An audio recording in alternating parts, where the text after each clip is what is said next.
ಇನ್ನೇನು ಹೊಸ ವರ್ಷಕ್ಕೆ ಕಾಲಿಡುತ್ತಿದ್ದೇವೆ. ಈ 2025ರಿಂದ ಇಡೀ ದೇಶದಾದ್ಯಂತ ಮತ್ತು ನಮ್ಮ ಕರ್ನಾಟಕದಾದ್ಯಂತ 10 ಹೊಸ ರೂಲ್ಸ್ಗಳು ಜಾರಿಗೊಳ್ಳುತ್ತಿವೆ. ಪ್ರತಿಯೊಬ್ಬರಿಗೂ ಕೂಡ ಅನ್ವಯವಾಗುವಂತಹ 10 ಹೊಸ ಪ್ರಮುಖ ಬದಲಾವಣೆಗಳು ಇದೇ ಜನವರಿ 1ರಿಂದ ಜಾರಿಗೊಳ್ಳುತ್ತಿವೆ. ಬನ್ನಿ, ಹಾಗಿದ್ರೆ ಯಾವೆಲ್ಲ 10 ಹೊಸ ರೂಲ್ಸ್ಗಳು ಜಾರಿಯಾಗುತ್ತಿವೆ ಮತ್ತು ಬದಲಾಗುತ್ತಿವೆ ಎನ್ನುವ ಕಂಪ್ಲೀಟ್ ಡೀಟೇಲ್ಸ್ ಅನ್ನು ತಿಳಿದುಕೊಳ್ಳಲು ವಿಡಿಯೋವನ್ನು ತಪ್ಪದೆ ಕೊನೆವರೆಗೂ ನೋಡಿ. ಹೊಸ ವರ್ಷದ ಆರಂಭದೊಂದಿಗೆ ಹಲವು ದೊಡ್ಡ ಬದಲಾವಣೆಗಳಾಗಲಿವೆ. ಜನವರಿಯಲ್ಲಿ ವೀಸಾ, ಕ್ರೆಡಿಟ್ ಕಾರ್ಡ್, ಪಿಂಚಣಿ, ಸಾಲ, ಟೆಲಿಕಾಂ ಸೇರಿದಂತೆ ಹಲವು ಹೊಸ ನಿಯಮಗಳನ್ನು ಸರ್ಕಾರ ಜಾರಿಗೆ ತರಲಿದೆ. ಈ ಬದಲಾವಣೆಗಳು ಎಲ್ಲ ನಾಗರಿಕರ ಮೇಲೆ ಪರಿಣಾಮ ಬೀರುತ್ತವೆ. ಕೆಲವರಿಗೆ ಲಾಭವಾದರೆ ಮತ್ತೆ ಕೆಲವರು ನಷ್ಟ ಅನುಭವಿಸುತ್ತಾರೆ. ಈ ನಿಯಮಗಳನ್ನು ಜಾರಿಗೊಳಿಸುವ ಮೊದಲು ಪ್ರತಿಯೊಬ್ಬರೂ ತಿಳಿದಿರಬೇಕು. ಆದ್ದರಿಂದ ಅವರು ಅದಕ್ಕೆ ತಕ್ಕಂತೆ ಯೋಜಿಸಬಹುದು. RBI ಗ್ಯಾರಂಟಿ ಇಲ್ಲದೆ ಸಾಲದ ಮಿತಿಯನ್ನು ಹೆಚ್ಚಿಸಿದೆ. ಪಿಂಚಣಿಗಾಗಿ ಹೊಸ ಸೌಲಭ್ಯ ಕೂಡ ಜನವರಿ 1ರಿಂದ ಪ್ರಾರಂಭವಾಗಲಿದೆ. ಪ್ರತಿ ತಿಂಗಳ ಮೊದಲನೇ ತಾರೀಕಿನಂದು ತೈಲ ಕಂಪನಿಗಳು LPG ಸಿಲಿಂಡರ್ಗಳ ಬೆಲೆಯನ್ನು ನವೀಕರಿಸುತ್ತವೆ. ಮುಂದಿನ ತಿಂಗಳು ಕೆಲವು ಬ್ಯಾಂಕ್ಗಳು ಕ್ರೆಡಿಟ್ ಕಾರ್ಡ್ಗಳಿಗೆ ಸಂಬಂಧಿಸಿದ ಹೊಸ ನಿಯಮಗಳನ್ನು ಜಾರಿಗೆ ತರಲಿವೆ. ಷೇರು ಮಾರುಕಟ್ಟೆಗೆ ಸಂಬಂಧಿಸಿದ ನಿಯಮಗಳಲ್ಲಿ ಬದಲಾವಣೆಯಾಗಲಿದೆ. ಕಾರುಗಳ ಬೆಲೆಯೂ ಹೆಚ್ಚಾಗಬಹುದು. ವಿದ್ಯಾರ್ಥಿಗಳಿಗಾಗಿ ಒಂದು ರಾಷ್ಟ್ರ ಒಂದು ಚಂದಾದಾರಿಕೆ ಯೋಜನೆಯನ್ನು ಪ್ರಾರಂಭಿಸಲಾಗುವುದು. UPI ಹೊಸ ನಿಯಮಗಳು. UPI 123 ಪೇಗೆ ಸಂಬಂಧಿಸಿದ ನಿಯಮಗಳನ್ನು ಭಾರತೀಯ ರಿಸರ್ವ್ ಬ್ಯಾಂಕ್ ಬದಲಾಯಿಸಲಿದೆ.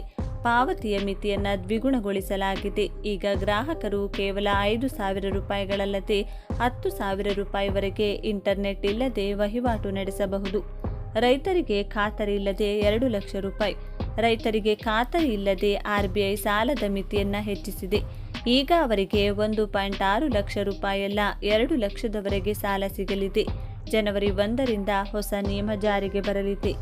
ಪಿಂಚಣಿದಾರರು ಹೊಸ ಸೌಲಭ್ಯವನ್ನು ಪಡೆಯುತ್ತಾರೆ. ಹೊಸ ವರ್ಷದ ಮುನ್ನವೇ EPFO ಪಿಂಚಣಿದಾರರು ಮತ್ತು ಉದ್ಯೋಗಿಗಳಿಗೆ ಸರ್ಕಾರ ಉಡುಗೊರೆ ನೀಡಿದೆ. ಹೊಸ ಸೇವೆಯನ್ನು ಪ್ರಾರಂಭಿಸಲಾಗಿದೆ. ಈಗ ಪಿಂಚಣಿದಾರರು ತಮ್ಮ ಪಿಂಚಣಿ ಮೊತ್ತವನ್ನು ದೇಶದ ಯಾವುದೇ ಬ್ಯಾಂಕ್ನಿಂದ ಹಿಂಪಡೆಯಲು ಸಾಧ್ಯವಾಗುತ್ತದೆ. ಬ್ಯಾಂಕ್ಗೆ ಹೋಗಿ ಪರಿಶೀಲನೆ ಮಾಡುವ ಅಗತ್ಯವಿರುವುದಿಲ್ಲ. ಥೈಲ್ಯಾಂಡ್ ವೀಸಾ ಹೊಸ ನಿಯಮಗಳು. ಥೈಲ್ಯಾಂಡ್ಗೆ ಹೋಗಲು ವೀಸಾ ವ್ಯವಸ್ಥೆ ಜಾರಿಗೆ ಬರಲಿದೆ. ಇದರಿಂದ ಭಾರತೀಯರಿಗೆ ಲಾಭವಾಗಲಿದೆ. ಇದರ ಅಡಿಯಲ್ಲಿ ಪ್ರವಾಸೋದ್ಯಮ ಮತ್ತು ವ್ಯಾಪಾರಕ್ಕಾಗಿ 60 ದಿನಗಳವರೆಗೆ ವೀಸಾ ವಿನಾಯಿತಿ ಲಭ್ಯವಿರುತ್ತದೆ. ಜನವರಿ 1ರಿಂದ ನಿಯಮ ಜಾರಿಗೆ ಬರಲಿದೆ. ಟೆಲಿಕಾಂಗೆ ಸಂಬಂಧಿಸಿದ ಹೊಸ ನಿಯಮಗಳು. ಸರ್ಕಾರವು ಟೆಲಿಕಾಂ ಕಂಪನಿಗಳಿಗೆ ನಿಯಮಗಳನ್ನು ಬದಲಾಯಿಸಲಿದೆ. ಈಗ ಕಂಪನಿಗಳು ಒಂದೇ ಸ್ಥಳದಲ್ಲಿ ಅನುಮತಿ ಪಡೆಯಬೇಕು. ಕಂಪನಿಗಳು ಆಪ್ಟಿಕಲ್ ಫೈಬರ್ ಮತ್ತು ಹೊಸ ಮೊಬೈಲ್ ಟವರ್ಗಳನ್ನು ಸ್ಥಾಪಿಸಲು ಗಮನ ಹರಿಸಬೇಕು. ಇದು ನೆಟ್ವರ್ಕ್ ಸೇವೆಯನ್ನು ಸುಧಾರಿಸುತ್ತದೆ. ಷೇರು ಮಾರುಕಟ್ಟೆಗೆ ಸಂಬಂಧಿಸಿದ ಹೊಸ ನಿಯಮಗಳು. ಸೆನ್ಸೆಕ್ಸ್ 50 ಮತ್ತು ಬ್ಯಾಂಕೆಕ್ಸ್ ಅವಧಿ ಮುಕ್ತಾಯದಲ್ಲಿ ಬದಲಾವಣೆಗಳನ್ನು ಮಾಡಲಾಗಿದೆ. ಈಗ ಪ್ರತಿ ವಾರ ಶುಕ್ರವಾರವಲ್ಲ ಮಂಗಳವಾರ ನಡೆಯಲಿದೆ. ತ್ರೈಮಾಸಿಕ ಮತ್ತು ಅರ್ಧವಾರ್ಷಿಕ ಒಪ್ಪಂದಗಳು ಕೊನೆಯ ಮಂಗಳವಾರದಂದು ಮುಕ್ತಾಯಗೊಳ್ಳುತ್ತವೆ. ಕ್ರೆಡಿಟ್ ಕಾರ್ಡ್ಗೆ ಸಂಬಂಧಿಸಿದ ಹೊಸ ನಿಯಮಗಳು. ರೂಪೇ ಕ್ರೆಡಿಟ್ ಕಾರ್ಡ್ ಲಾಂಚ್ ಪ್ರವೇಶದಲ್ಲಿ ಬದಲಾವಣೆಯಾಗಲಿದೆ. ಸಾರ್ವಜನಿಕ ವಲಯದ bank of Baroda credit card launch ಪ್ರವೇಶದಲ್ಲಿ ಬದಲಾವಣೆಗಳನ್ನು ಘೋಷಿಸಿದೆ. ಈಗ ಬಳಕೆದಾರರು ದೇಶೀಯ ವಿಮಾನ ನಿಲ್ದಾಣಗಳಲ್ಲಿ ಲಾಂಚ್ ಪ್ರವೇಶವನ್ನು ಪಡೆಯಲು ನಿಗದಿತ ಮೊತ್ತವನ್ನು ಖರ್ಚು ಮಾಡಬೇಕಾಗುತ್ತದೆ. LPG ಸಿಲಿಂಡರ್ ಬೆಲೆಯಲ್ಲಿ ಬದಲಾವಣೆ. LPG ಸಿಲಿಂಡರ್ನ ಬೆಲೆಯನ್ನು ಜನವರಿ 1ರಂದು ನವೀಕರಿಸಲಾಗುತ್ತದೆ. ಡಿಸೆಂಬರ್ ಆರಂಭದಲ್ಲಿ 19 kg ವಾಣಿಜ್ಯ LPG ಸಿಲಿಂಡರ್ ಬೆಲೆ 16.50 ರೂಪಾಯಿ. ಕಾರುಗಳು ದುಬಾರಿಯಾಗಲಿವೆ.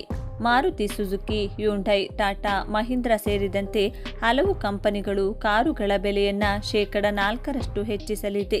BMW ಮತ್ತು ಮರ್ಸಿಡಿಸ್ ಕೂಡ ವಾಹನಗಳನ್ನು ದುಬಾರಿಯಾಗಿಸುತ್ತದೆ. ಜನವರಿ 1ರಿಂದ ಆಟೋಮೊಬೈಲ್ ಮಾರುಕಟ್ಟೆಯಲ್ಲಿ ವಾಹನಗಳು ದುಬಾರಿಯಾಗಲಿವೆ. ಡಿಸೆಂಬರ್ನಲ್ಲಿ ಬುಕಿಂಗ್ ಪ್ರಯೋಜನಕಾರಿಯಾಗಬಹುದು. ರೇಷನ್ ಕಾರ್ಡ್ ಹೊಸ ನಿಯಮಗಳು. ಪಡಿತರ ಚೀಟಿ ಯೋಜನೆಯಲ್ಲಿ ಹಲವು ಬದಲಾವಣೆ ಮಾಡಲಾಗಿದೆ. ಹೊಸ ನಿಯಮಗಳು ಜನವರಿ 1, 2025ರಿಂದ ಜಾರಿಗೆ ಬರಲಿವೆ. ಧಾನ್ಯಗಳ ಪ್ರಮಾಣವನ್ನು ಬದಲಾಯಿಸಲಾಗಿದೆ. KYC ಮಾಡುವುದು ಕಡ್ಡಾಯವಾಗಿರುತ್ತದೆ. ಗಡುವು ಡಿಸೆಂಬರ್ 31, 2024 ಆಗಿದೆ. ಷರತ್ತುಗಳನ್ನು ಪೂರೈಸದಿದ್ದರೆ ಪಡಿತರ ಚೀಟಿಯನ್ನು ಸಹ ರದ್ದುಗೊಳಿಸಬಹುದು.